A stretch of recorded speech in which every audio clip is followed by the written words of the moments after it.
makambo mobali oyo bandaka akomisaka na suka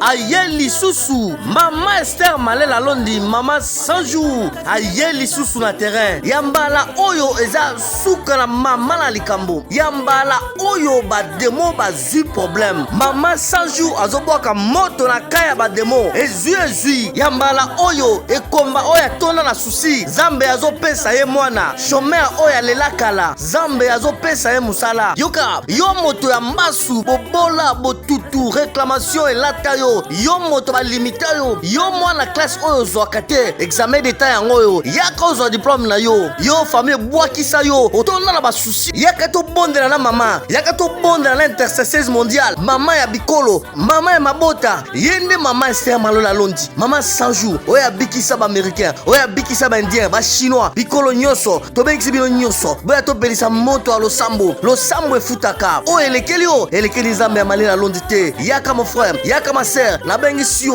na 4 grandes journées oyekobanda mercredi le 6 juillet jeudi le 7 juillet vendredi le 8 juillet ebongo suka na mama likambo yango zali dimanche le 10 juillet oyo nzambe akokita kotumba kopapa kosikisa kokangola kosekwisa oyo nyonso tu betole na bango ekufwa ebongo suka na mama likambo ke ton étoile brille étoile na yo fo ingenga église Jésus réponse yango ezwami na avenue Bundi numéro 88 la commune ya Banalungwa arrêt Tibango référence ezali kin marché boyei malam nzambe apambola bino akomisaka na suka